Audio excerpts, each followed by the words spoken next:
Salut Pascal! Salut Martine, Donc, on poursuit on cette poursuit semaine exactement. avec le sujet du féminisme. Oui, C'est ça qu'on a abordé la semaine passée, puis qu'on a vu plus le côté hier. oui.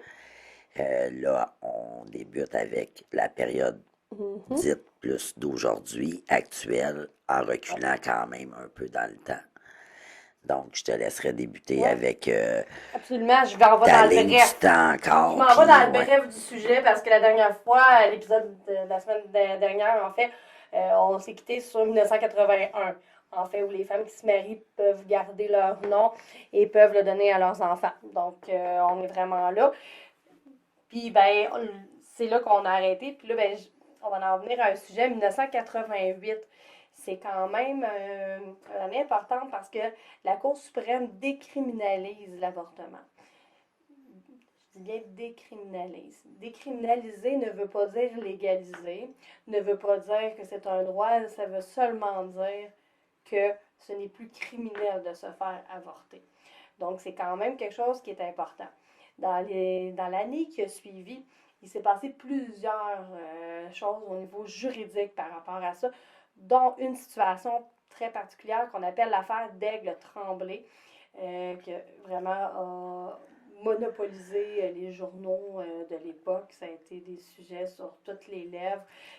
Dans le fond, c'est là qu'on parle aussi que le privé est politique dans le sens où est-ce que tout ce qui s'est passé là, c'est quand même l'histoire d'une femme et d'un homme qui se seraient ramassés à être connus du Québec au grand complet et même de la planète Terre pour devenir un enjeu politique important. Donc, je pense que c'est important qu'on y fasse référence, puis qu'on explique qu'est-ce qui s'est passé, puis à quel point il y a une lutte importante qui a été faite à ce moment-là. Dans le fond, ça commence le 17 juillet 1989. Okay? Chantal Daigle, de son petit nom, ben, se sont ramassés en cour supérieure. Qu'est-ce qui s'est passé? En fait, c'est que Chantal, juste un peu plus tôt, a quitté M. Jean-Guy Tremblay en se réfugiant chez son propriétaire parce qu'elle était victime de violence conjugale. Dès ce moment-là, elle était enceinte et M. Tremblay lui a envoyé une injonction lui interdisant de se faire avorter. Donc, c'est quand même. Aujourd'hui, on regarde ça et on se dit, ben voyons, mais c'est pas si longtemps. Dans le fond, c'est. Donc, madame se présente au tribunal le 17 juillet 1989 et le juge Jacques Vien n'autorise pas que madame se fasse avorter. Donc, elle est maintenant enceinte de 18 semaines et le juge dit que le fœtus, dans le fond, est un être humain et qu'elle n'a pas ce droit-là. Puis, dans le fond, on reconnaît qu'on peut se faire avorter, mais que ce n'est pas un droit, mais bien que ça a été décriminalisé. Donc, dans le cas où est-ce qu'un père veut faire valoir le fait que lui veut l'enfant, ben c'est comme la femme n'a pas le droit. Bien entendu, elle va en cours d'appel, ce qui va quand même vite. Là, on sait qu'aujourd'hui, ça va pas si vite que ça, sauf que ça va quand même vite parce qu'il y a quand même l'avis de. Ouais, il y La avait un vie, contexte oui, oui, oui, mais particulier, la vie, en tout cas, puis le pour un processus judiciaire côté, c'est était ça. peut-être moins Ouais, achalandé à oui, c'est l'époque. exactement. Donc, à 21 semaines de grossesse, dans le fond, 3 semaines plus tard, Chantal Daigle se voit à nouveau interdire le recours à un avortement. Euh, c'est après 5 jours de délibération et 3 juges, OK, qu'il y en avait 2 qui étaient d'accord avec le premier jugement de M. Vien et un autre qui ne l'était pas, mais dans le fond, ils ont quand même dit que les raisons qui poussaient Chantal Daigle à avoir un avortement n'étaient pas suffisantes puis qu'il y avait quand même un certain droit à la vie au fœtus. Il faut rappeler que, sans rentrer dans tous les détails, Chantal Daigle, ce qu'elle nommait, c'est qu'elle avait quitté cette relation-là parce que c'était de la violence conjugale. Donc, elle ne voulait pas l'enfant de monsieur, puis elle s'est sauvée d'une relation toxique. Donc, les raisons de madame n'étaient pas, aux yeux des juges, suffisantes. Donc, c'est quand même important. Puis on revient encore une fois sur le fait que l'avortement, c'est décriminalisé et non pas un droit par rapport à ça. Il ne faut pas oublier que pas si longtemps après, Dans le fond, il y a un coup de théâtre qui arrive parce que Chantal est allée se faire avorter aux États-Unis. Parce qu'à un moment donné, ça suffit. Elle a pris cette décision-là. Fait que c'est quand même un coup de théâtre. Ça a amené beaucoup d'écrits dans les journaux. Le monde se sont approprié cette histoire-là de façon brutale. Puis tout ça. Puis ça a vraiment créé quand même une séparation des opinions, là. Vraiment, là, au niveau de ça, tu sais, catastrophe, coup de théâtre, c'est vraiment les thèmes qui étaient utilisés. Je veux dire, les personnes étaient médusées. On s'entend que c'était quand même des mots importants. Puis tout ça. Donc, tu sais, par la Ben, suite, effectivement, elle était très jugée oui, euh, malheureusement pour elle, mais en même temps, autant il y avait un vent de féministes aussi qui était derrière elle, mais effectivement, dans l'opinion publique, la manière que c'était médiatisé, pardon, puis d'autant plus qu'à l'époque, on ignorait l'information de la violence conjugale. mhm. Donc, ouais. Ce qu'il faut quand même nommer, par contre, c'est que finalement, en Cour supérieure, on a donné raison. En Cour suprême, excusez-moi, on a donné raison à Madame Daigle. Cependant, on n'a pas donné raison à Madame Daigle sur les motifs que celle-ci a donné, soit d'avoir été victime de violence conjugale. Dans le fond, c'est que ça a ouvert une nouvelle porte. C'est qu'on lui a donné raison en disant que dans la législature, il n'y avait rien qui donnait des droits au fœtus.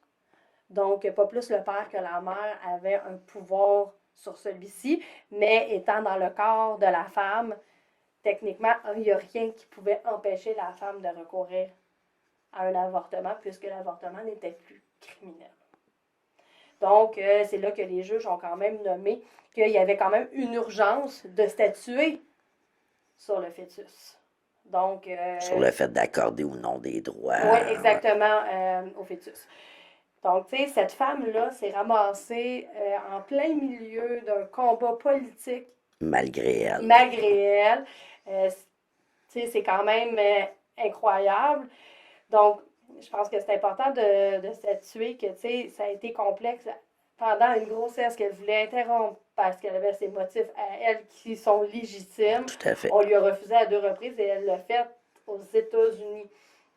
Fait que c'est quand même particulier, tout ça. Mais elle a eu quand même gain de cause. Mais même pas pour ses motifs à Ouais. elle. Donc, parce qu'il y avait quand même un vide C'était plus dans l'ambiguïté de de la la loi. loi ou de la non-loi, là, bref. Exactement. Ouais.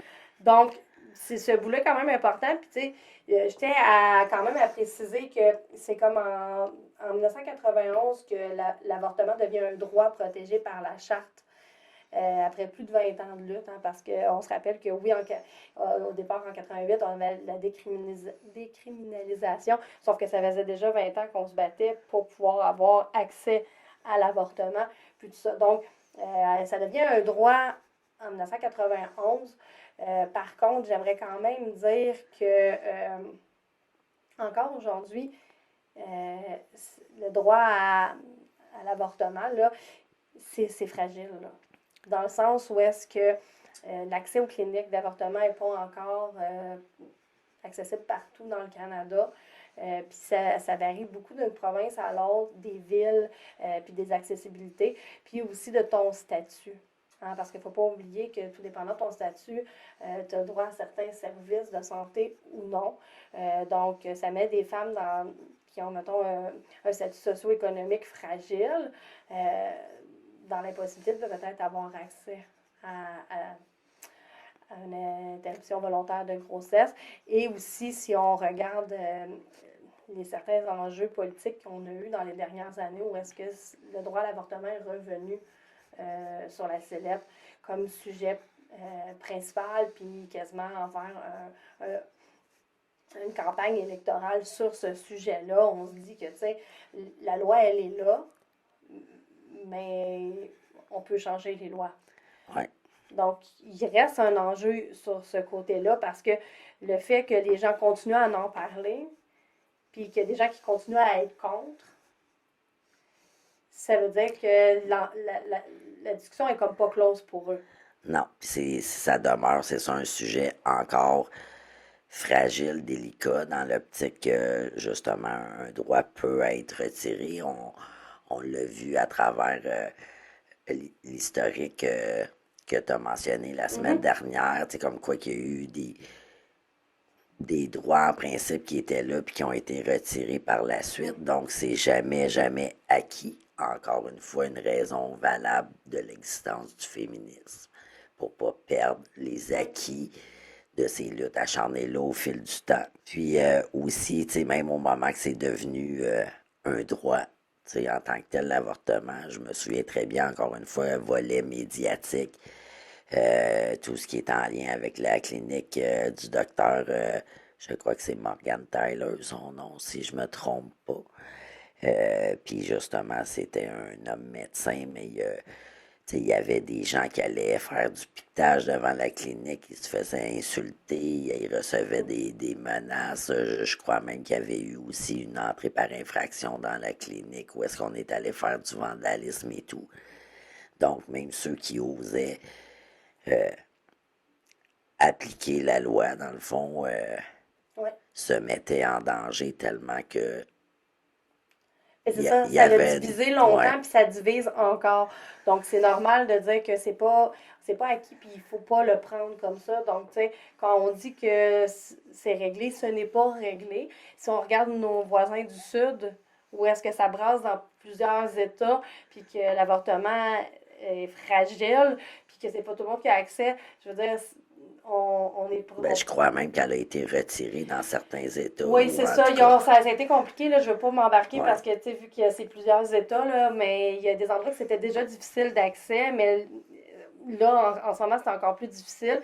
Puis ça veut dire qu'il y a seulement certaines personnes qui vont avoir accès parce que, mettons qu'on prend un État, je nommerai pas d'État, je ne vais pas jouer à la politicienne aujourd'hui. Mettons qu'un État décide que pour eux, c'est criminel puis qu'ils ne veulent plus aller de l'avant avec ça. Ben, ça veut dire que seulement les personnes qui vont avoir les moyens financiers de changer d'État pour avoir accès à un avortement ou les moyens financiers de payer dans un autre État, là, tout dépendant là, des services qui vont avoir accès. Donc, on réduit considérablement l'accessibilité. Donc, rendu là, c'est une forme de violence là, qu'on fait aux personnes, qui est une violence institutionnelle. Je Mais tiens à tout le à fait, puis préciser. ça revient aussi au cas de Chantal Day qu'on a parlé, là. Elle a dû, entre guillemets, s'enfuir aux États-Unis, Oui. payer un avortement. Fait que c'est ça, fait qu'effectivement, là, c'est beaucoup de... On vient un peu, c'est ça, à la même situation, puis on est quand même rendu en 2024. Fait que je pense que c'est important de le nommer. Puis 89. j'aimerais, tu sais, quand même apporter que ces années-là, le 1988, 1989, ça ont été des grosses années. Puis, ben, 1989 va se terminer le 6 décembre avec la tuerie, dans le fond, à la Polytechnique. Polytechnique de 14 étudiantes. Donc, ça finit mal. Une année de lutte comme ça. Donc, c'est 14 femmes qui ont été tuées parce qu'elles vont à l'école, parce qu'elles sont des femmes. Parce Euh, qu'elles ont choisi aussi un domaine professionnel qui était mhm. moins standard en quelque sorte, là, Oui. moins stéréotypé en tant que femme. Donc, tu sais, encore aujourd'hui, ça fait partie des dates qu'on retient. C'est, dans le fond, la journée qui clôture les 12 jours d'action contre les violences faites aux femmes parce que le 6 décembre, c'était la violence extrême. C'est un événement marquant Oui, dans... absolument. Donc, tu sais, je pense que c'est de là qu'on peut dire que, tu sais, la lutte, elle est loin d'être terminée, puis qu'on est encore dedans. Puis c'est encore frais dans la mémoire. Donc, on est encore avec l'affaire d'Aigle Tremblay et avec la tuerie de la Polytechnique, on est encore dans le aujourd'hui. On est encore dans le féminisme aujourd'hui. On n'est pas encore dans le hier parce que c'est des luttes qui sont encore à faire. Oui, d'actualité, ouais, absolument. tout à fait. Moi, je vais y aller avec une petite parenthèse, mais non la moindre, là, événement aussi très important dans le mouvement féministe. Mhm. C'est en 1995 qu'est née la marche des femmes contre la pauvreté, qui s'est intitulée Du pain et des roses. Donc, puis qui a été poussée par Françoise David, qui à ce moment-là était nouvellement élue à la présidence là, de la FFQ, donc Fédération des femmes du Oui. Québec, donc avec les différents groupes de femmes présents à l'époque, ben c'est ça, c'est produit ce lancement-là, cette nouvelle étape-là. Donc, puis ça, c'est une marche qui se poursuit Oui. annuellement depuis. Puis ça a un impact aussi par rapport à ce qu'on nommait par rapport aux années 90, parce qu'il y a eu de la chicane au sein même du féminisme, à dire que dans le fond, là, les femmes sont allées sur la pauvreté. Donc là, on voit différents systèmes d'oppression qui ont un impact sur les femmes. C'est pour ça aussi que la chicane, parce que, tu sais, une femme bien nantie n'a pas les mêmes problèmes qu'une femme qui n'a pas d'argent. OK? Puis on sait déjà en partant que les femmes ont plus de chances d'être pauvres que les hommes. Donc, quand au sein même des femmes, il y a une inégalité, c'est sûr que les luttes qui sont à faire deviennent un peu corsées. Parce que ce qu'une femme a à revendiquer, c'est peut-être pas la même chose qu'une autre par rapport à son origine, son orientation Oui, sa sexuelle. propre réalité. Oui, Là, exactement. Donc, tu sais, c'est sûr que ça commence à créer un peu de friction. On va se le dire comme ça, mettons. Si on continue sur la ligne du temps, quand même, là, parce que je veux avancer un peu. En 96, il y a le concept d'équité salariale qui est mis sur la table. Quand je parle du concept, c'est que c'est dans le fond, c'est qu'on veut obliger les entreprises publiques, du moins, au départ, à avoir le même salaire. Mais est-ce que c'est fait? Pas nécessairement. Fait que je ne veux pas dire que c'est négatif ce point-là, sauf que en 2024, l'équité salariale n'existe pas Toujours encore pas. au Ouais. Québec. Donc, 96, 2024, 28 ans. Oui, ça démontre un petit peu ce que je disais tout à l'heure sur le fait que pas à cause qu'une loi passe, que tout s'appliquait dès le lendemain matin. Là. Des fois, ça peut prendre énormément de temps. C'est pour ça Avant. qu'on considère que dans les années 90, on est encore dans la même lutte d'aujourd'hui. C'est sûr qu'il y a eu des avancées positives. Là, en 97, notamment, le Québec fixe des règles de pension alimentaire, puis il fait une loi aussi sur la médiation familiale. Fait que, c'est sûr que ça donne un meilleur pouvoir, dans le fond, aux femmes, parce que, tu sais, il ne faut pas oublier qu'à ce moment-là, 97, c'était les femmes qui avaient la garde des enfants majoritairement. Aujourd'hui, on tend plus vers un 50-50, des responsabilités, de l'argent et tout ça, mais à cette époque-là, donc qu'il y ait des règles qui soient fixées pour la pension alimentaire, c'était quand même la moindre des choses pour des femmes qui étaient déjà en précarité avec des jeunes enfants. Oui, puis les chèques étaient davantage au nom de la mère Oui, là, et exactement. tout, là, pour commencer à donner au moins, oui. J'allais dire une certaine autonomie financière, c'est un bien grand mot, là, mais Ben, de bref. pouvoir au moins avoir un certain montant pour pouvoir s'occuper des enfants, parce que ça a un coût, veut pas. C'est sûr qu'aujourd'hui, les hommes sont beaucoup plus impliqués. Puis c'est absolument favorable qu'on aille vers du 50-50 quand c'est possible. Puis tout ça. Sauf que là, on était dans un autre contexte. On s'entend où est-ce que c'était d'office que, je veux dire, tu te séparais, puis c'est la femme qui avait des enfants. Là, on dirait qu'il n'y avait même pas de questionnement social par rapport à ça. Là. Ouais, hormis quelques contextes, là, mettons, si on Oui. parle d'homosexualité, moi, fin des années 80, il y avait encore des femmes qui se faisaient retirer la garde de leurs enfants si elles osaient s'assumer en quelque Absolument. sorte, puis dans le fond, quitter leur conjoint avec qui il y avait eu des enfants pour aller vivre. Avec une conjointe. Tout à fait, ouais. Oui, mais je parle dans un traditionnel, là, on est vraiment dans l'hétéronormativité en ce moment, là, où est-ce que c'est hommes et femmes. Maintenant, ils ont une tendance plus 50-50. Je serais curieuse quand même de voir les chiffres par rapport aux autres couples, là, hommes, femmes, voir c'est quoi les proportions de la garde maintenant, puis comment ça fonctionne. Si on regarde qu'avant, c'était déjà plus compliqué. Déjà, juste savoir, avoir un enfant, puis que c'était pas nécessairement, t'avais pas nécessairement le droit, là. Si on regarde qu'en ce moment, mettons, un couple de femmes qui a un enfant ensemble, puis qu'il y en a une qui a porté, puis que l'autre ne peut pas nécessairement être sur le certificat de naissance. Il y a comme toute une procédure à faire pour adopter l'enfant. Tu sais, c'est pas simple, là. Mm. En partant pour être le propre parent de ton enfant. Puis là, j'imagine que c'est encore plus complexe quand on parle, mettons, d'une femme qui a porté, mais que le père est sur le certificat de naissance, mais qu'il est élevé par ses deux mères. Je veux pas rentrer Ouais, c'est dans ça. ça. Tu vas me perdre. Mais non, mais je commence, Ouais, tu sais, je ouais. veux dire, c'est ça. Fait que oui, c'est sûr, je serais curieuse de voir l'avancée aussi par rapport à ces réalités-là, bien entendu.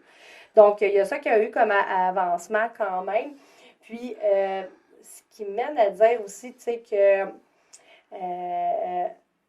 en 2005, il y a quand même eu une belle bataille qui a été faite par Fatima Ouda Pépin, qui est une députée, qui a fait adopter à l'unanimité à l'Assemblée nationale une motion pour contrer les tribunaux islamiques. Si je peux le rappeler, les tribunaux islamiques, c'était les tribunaux qui voulaient être installés au Québec pour reproduire les lois de l'islam ici.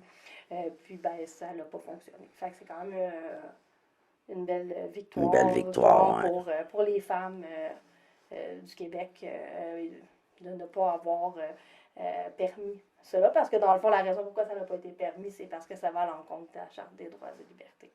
Tout simplement. Mais quand même, de savoir qu'il y a des gens qui veulent le faire, c'était quand même inquiétant pour le droit des femmes à ce moment-là. 2006, que s'est-il passé en 2006? Le RQAP. Ça, là, c'est le régime québécois d'assurance parentale.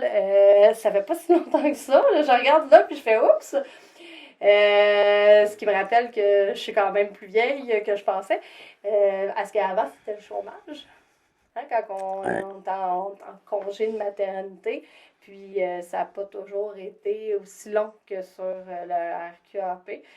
Dans mon cas, je me souviens pas combien j'avais mon premier enfant, là, mais c'était vraiment moins généreux que le RQAP puis tout ça. Donc, quand même, importante avancée pour permettre aux parents d'être avec leurs enfants pendant la première année de vie. Et qui donne aussi...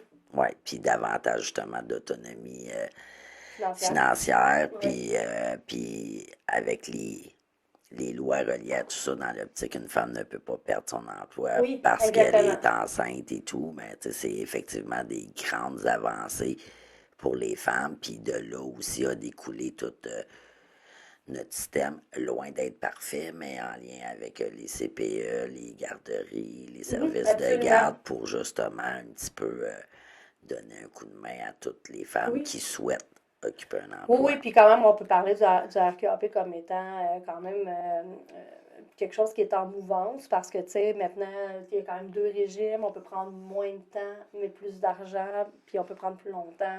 On peut séparer avec le conjoint oui, aussi. Il y a des heures, il y a des moments qui sont plus qui séparent, puis il y a maintenant le conjoint aussi qui est rendu, je crois, à 5 ou 6 semaines. Ouais.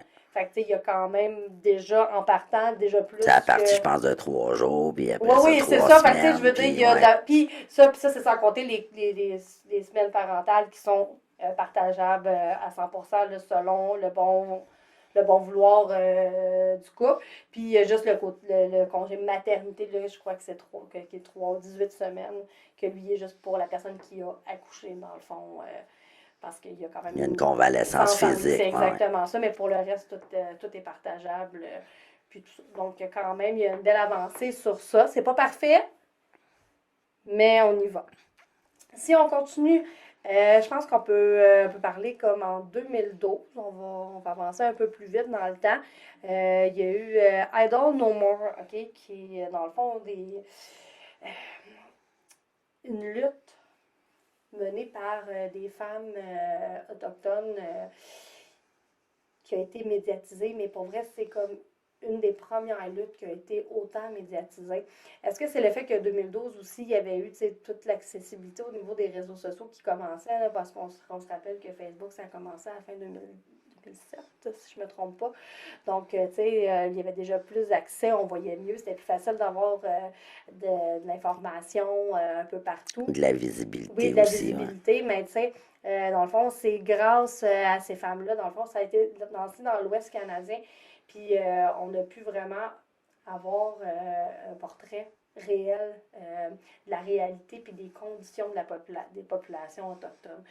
Je pense que ça a été un grand déclencheur pour plusieurs d'entre nous de s'ouvrir les yeux sur ce qui s'était fait dans le passé, puis d'être plus attentif. Plus informé, plus Oui, sensibilisé, parce qu'effectivement, il y a beaucoup de choses qui nous étaient cachées, qu'on ne oui. connaissait pas du tout. Là. Je parle en tant que femme blanche. Là, c'est ça. C'est fait qu'effectivement, c'est un très Ben, grand on tournant. a été plusieurs à tomber des nues puis à être scandalisés là, par tout ce qui a été divulgué dans les dernières années. On pourrait en faire d'ailleurs un sujet Ouais, complet. on le souhaite, là, on Oui, le souhaite. oui, oui, c'est ça. Il faut On trouver les attend bonnes des personnes. Oui, on réponses. attend des Ouais. réponses pour avoir les bonnes personnes pour venir nous en parler là, comme il faut. Mais je pense que c'est important qu'on les nomme parce que ces femmes-là qui se sont mobilisées pour ça, ont fait une grande différence pour leur communauté. Puis de dénoncer, puis de revendiquer, c'est déjà quelque chose.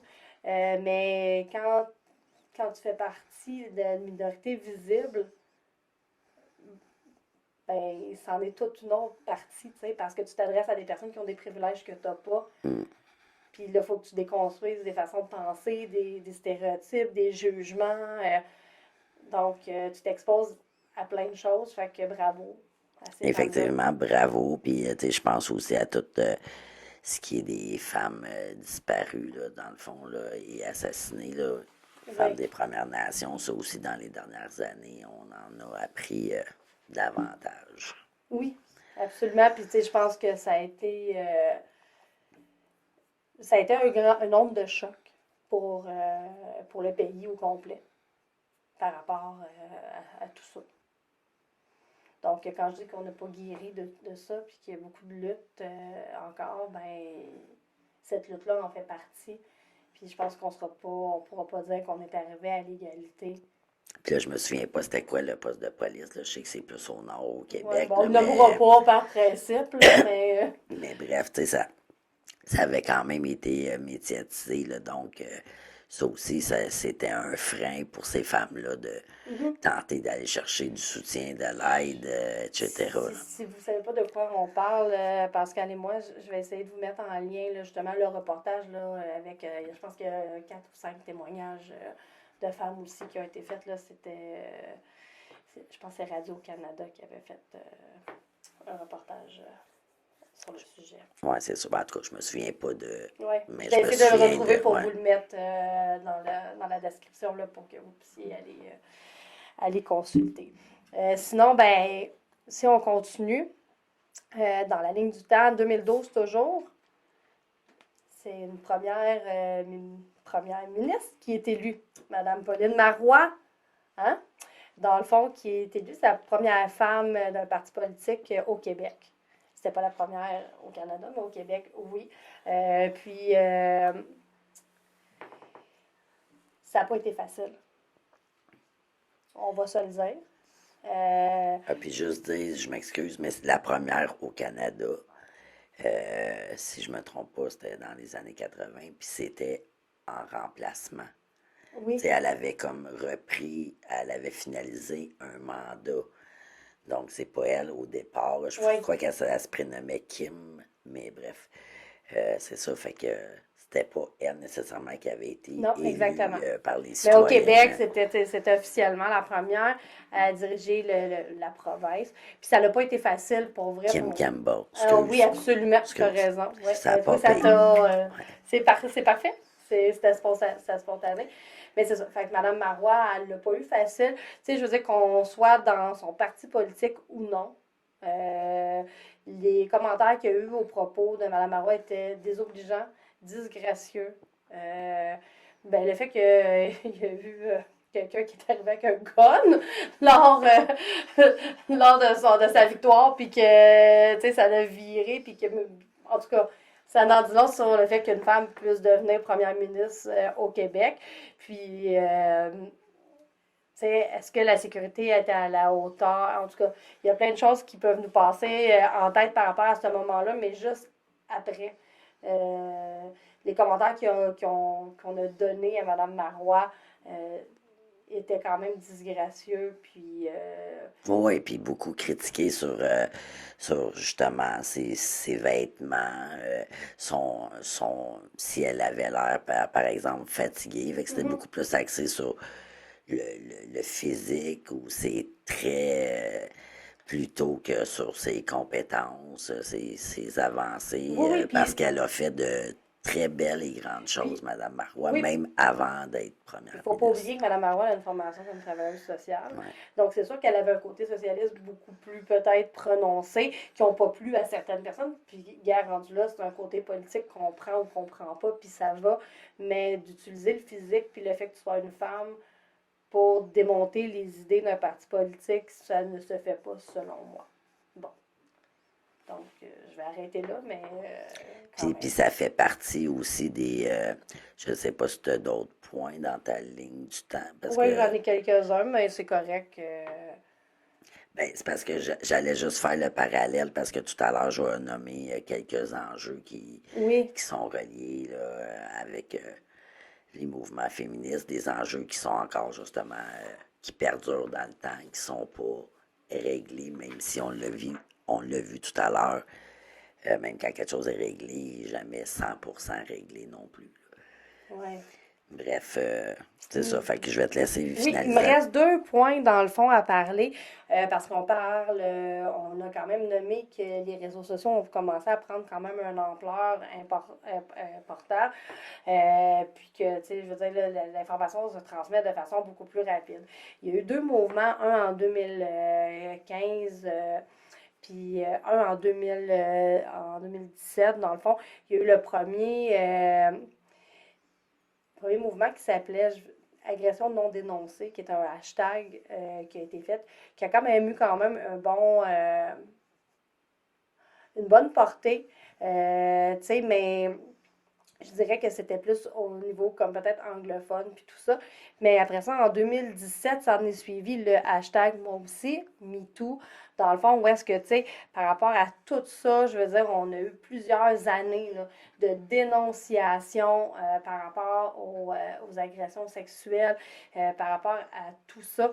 Donc, je crois que c'est très important de le mentionner parce que c'est des personnes qui ont vécu des agressions, qui n'ont pas osé le nommer, qui ont eu peur, peu importe les raisons, là, parce qu'il y a des milliers de raisons de ne pas le nommer, puis qu'ils se sont sentis peut-être écoutés à ce moment-là, ou juste d'un hashtag, de dire que je suis pas seule, de briser l'isolement. Ben, c'était comme un mouvement mondial, là, Oui. via les Mhm. technologies, justement. Là, Fait que, tu sais, les technologies, ça a du bon pour ça. Donc, je pense que c'est important qu'on le nomme, que ça a eu lieu, puis que ça continue à avoir lieu, hein, parce que, tu sais, de temps en temps, on en voit d'autres, des hashtags qui apparaissent, qui ont peut-être pas la même puissance que ceux-là, mais que, oui, on les voit plus passer. Donc, je voulais quand même le dire pour souligner que c'est quand même des luttes que les femmes majoritairement font. Parce que je dis pas qu'il n'y a pas d'hommes qui ont été agressés, puis oui, il y a des hommes qui ont dénoncé pendant ces périodes-là, mais encore ouais. aujourd'hui, c'est majoritairement des femmes qui se font agresser, et ça à travers le monde. On en a donné des statistiques dans le passé. Donc, je pense que c'était une belle solidarité de part Puis et oui, d'autre. ce mouvement-là, il est extrêmement important, mais je pense aussi, vu qu'on a nommé quelques noms québécois là, à travers les, les différents, l'historique, Mhm. dans le fond, plus spécifique au Québec, mais avant le MeToo, le moi aussi, ben, il y a eu évidemment aussi au Québec une autre situation très médiatisée. Je crois que c'était, en tout cas au début des années 2000, au niveau de Nathalie Simard. Oui, Donc, ça aussi, parce que ça, par la suite, il y a eu un flux d'appels là, dans les organismes. Il y a eu justement des dénonciations, pardon, qui s'en Oui. sont suivies de ça parce que ça l'amenait en quelque sorte un modèle, un espoir. Ça donnait aussi, ben c'est ça, ça donnait espoir que ça puisse aller de l'avant. Donc, Ben oui, puis ça, tu sais, je veux dire, avec la continuité du hashtag MeToo, ça l'a aussi brisé un peu certains standards qu'il y avait dans l'industrie. Euh, je dirais ouais, culturel culturelle, ou oui, oui, politique ou tout ça, où ouais. est-ce qu'il y a eu certaines personnes connues qui ont eu des comportements totalement inacceptables, déplacés, dégueulasses. En tout cas, je, c'est ça. Puis, Ouais. ben, ces personnes ont été dévoilées au grand jour. Euh, puis, ben, là, je vais y aller avec une opinion personnelle, mais je considère que quand tu as une notoriété publique, tu as une responsabilité. Donc, je veux dire, tu t'as pas, tout ne t'est pas dû, puis tu ne peux pas agir comme bon te semble. Donc, je pense que ça a été peut-être un coup de barre dans les genoux de certaines personnes, mais un grand soulagement pour toutes leurs victimes. Oui, puis en même temps, ça envoyait aussi un message, je crois, qui était de plus en plus clair. Fait que, tu sais, Oui, les autres sont dorénavant davantage avisés de penser à deux fois avant d'agir parce qu'effectivement, les répercussions peuvent être oui, très grandes, c'est ça, sur tout le monde. Bref, fait que moi, de mon côté, je terminerai en oui, relatant quelques enjeux qui sont toujours d'actualité. Donc, il y a des enjeux au niveau des rôles sociaux, des stéréotypes sexuels. Donc, un peu qu'est-ce qu'on fait aujourd'hui? Faire connaître le féminisme et ses luttes, son histoire et ses contributions sociales.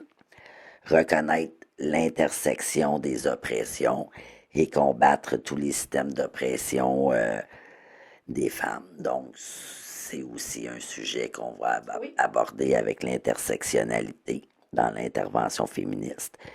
Lutter contre les stéréotypes sexuels et sexistes qui reproduisent les rôles et modèles traditionnels.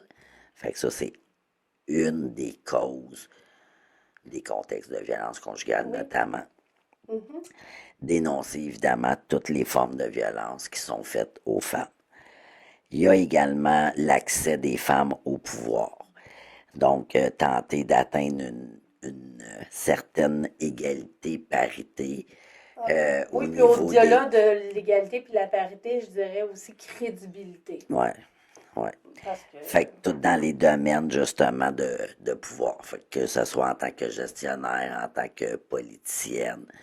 Ça aussi, il y a des avancées dans le sens qu'on le voit de plus en plus, qu'il y a des partis politiques qui tentent le plus possible d'avoir justement une parité dans leur mhm, caucus, comme on dit.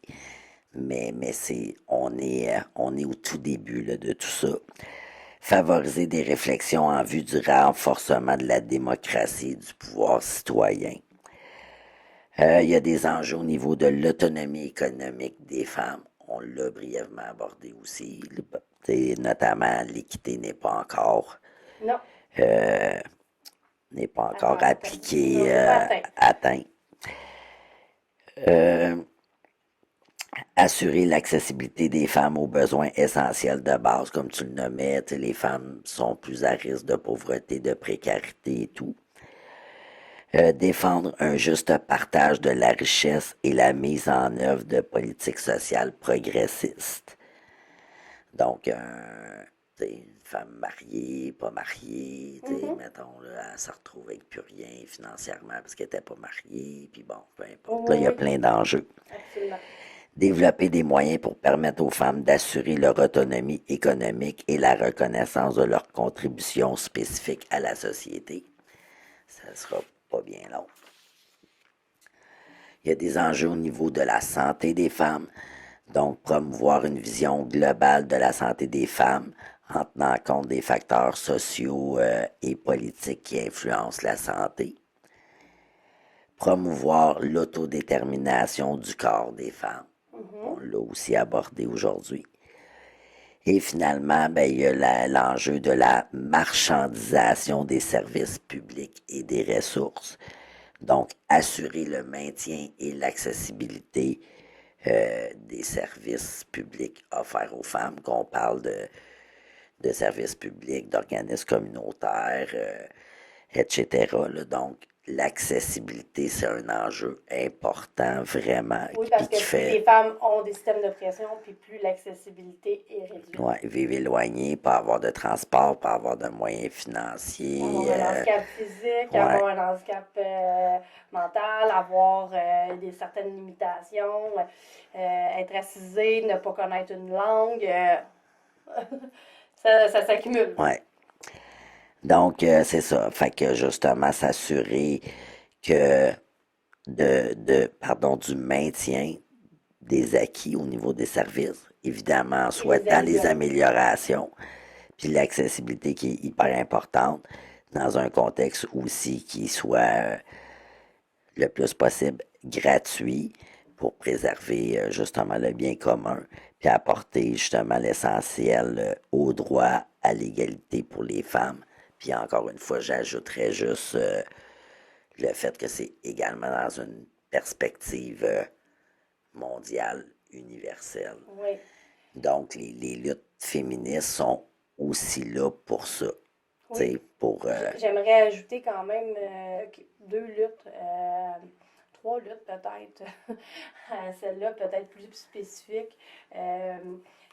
Bon, premièrement, ben, par rapport à tout ce qui a le lien avec les agressions sexuelles et la violence conjugale au niveau des tribunaux, qui est quand même une lutte qui est en cours en ce moment au Québec. Il y a quand même des tribunaux spécialisés qui commencent à être déployés. ouais, Là, qui on est, sont en oui, essai, ouais. fait que là, on n'est pas. Fait que c'est encore une lutte à maintenir par rapport à des droits fondamentaux, d'être en sécurité, puis d'être représenté, puis d'avoir, en tout cas, tout ça. J'aimerais aussi amener le droit aussi à la santé gynécologique sexuelle. Je veux dire, il ne faut pas oublier qu'on paye nos pilules contraceptives et tout ce qui a rapport à ça. On paye aussi nos serviettes sanitaires, nos tampons et tout ça. Ouais, la taxe rose qui Ouais. en a qui appelle là, ouais, Mais tu sur sais, les c'est quand produits même un féminins. enjeu monétaire important. Donc, je pense qu'on doit l'adresser. Peut-être qu'au Québec, vous vous direz, ah, c'est rien là. Puis oui, peut-être qu'au Québec, on a plus les moyens, mais ça a un impact mondialement, tout ça. Mm. Autant au niveau des grossesses non désirées, des ITSS, qu'au niveau des problèmes d'hygiène que ça peut causer, des maladies autres que des ITSS qui peuvent être transmises, qui sont vraiment dangereuses pour les femmes. Donc, à ce niveau-là, c'est quand même important et j'aimerais ajouter qu'on peut saigner en paix aussi.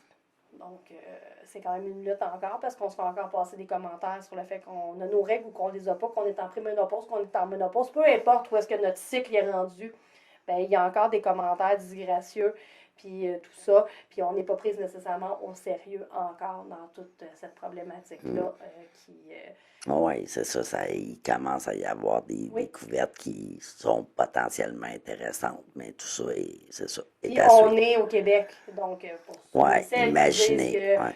que tu sais, on n'est pas si pire, ben oui, mais on est au début au Québec, justement, de cette lignée de pensée-là, puis de ces revendications-là, donc imaginez ailleurs. Puis c'est quand même un rôle de toutes les femmes de se tenir ensemble, d'être solidaires, parce que ça fait partie de la solidarité, Des des valeurs valeurs. féministes. Donc, c'est d'être solidaire, puis c'est pas parce que nous, on a avancé que les autres sont rendus à la même place, mais on doit être là pour les autres aussi. Donc, on fait un travail Pour les pour, supporter oui, dans ce qu'elles l'élever. souhaitent acquérir dans leur propre Oui, autodétermination, pour reprendre le terme, là, mais oui. justement dans leur lutte à elles, dans ce qu'elles désirent, Mhm. elles, On ne peut pas etc. choisir pour elles, mais on peut être Les là pour les soutenir. supporter. Mm. Exactement. Donc, c'est un enjeu qui est un peu plus international, puis, tu sais, mondial, je dirais, mais que, justement, avec l'avancement de la technologie et des réseaux sociaux, ça nous a permis aussi d'avoir un regard euh, ailleurs, d'être sensibilisé aux réalités d'ailleurs. Puis, en tant que femme, je pense que c'est dans notre honneur de regarder partout autour, puis de continuer à se battre. Puis comme tu dis, on le voit sur les réseaux sociaux, fait que c'est touchant aussi de voir à quel point qu'il y en a beaucoup de mouvements féministes dans beaucoup de pays à travers le monde. Puis c'est ça, là, je veux dire, quand il y a eu, je crois que c'était justement pendant le mouvement MeToo, là, il y a eu des chorégraphies, des chants qui ont été faits en vidéo de plusieurs femmes dans différentes langues, de plusieurs pays d'origine et tout. Là, c'était magnifique de voir ça, malgré Le la sujet, oui. détresse et le sujet, effectivement. Donc, Merci, Pascal. ben, merci à toi aussi. On nous suit où, hormis le YouTube? Parce que justement, sur YouTube, c'est audiovisuel, mais sinon, sur les autres plateformes, c'est en audio seulement. En audio seulement, Spotify, Apple Podcast, Amazon Music, on est là, puis plein d'autres encore, là. Vous pouvez aller voir sur votre plateforme préférée et voir si on est là. Sinon, allez voir sur Buzzsprout, qui est notre hébergeur, où est-ce qu'on a aussi toutes les autres. Là. Vous pouvez aller écouter directement là aussi. Sinon, ben, on est quand même sur TikTok, Instagram, Facebook. Vous pouvez voir ce qu'on publie de temps en temps. On vous annonce les prochains sujets. Des fois, on revient sur certains détails. Puis, Puis justement, le sujet de la semaine prochaine, c'est... les différents systèmes d'oppression OK, c'est bon, qui c'est va vrai. mettre à la table pour justement l'intersectionnalité parce que sinon, on n'aura Ça en jamais fait le temps. partie, Oui, ça en ouais, fait partie, ok. mais on n'aura jamais le temps de un seul épisode de parler de tout ça. Donc, oui, la semaine prochaine, on a un épisode sur les différents systèmes d'oppression. Génial. Fait que d'ici là, c'est important, encore une fois, de cliquer, de Likez, vous abonner, partagez, partager. montrez ça à vos amis, à vos collègues, envoyez ça un petit peu partout. Tu sais, je veux dire, ça fait pas de mal à personne. Ouais, puis tu sais, un heureux aussi mois de mars suite au 8 et tout. Là, Oui, c'est de on est là dans qu'est cette... partie aussi l'idée d'avoir plein de sujets reliés oui, au féminisme. Là. exactement.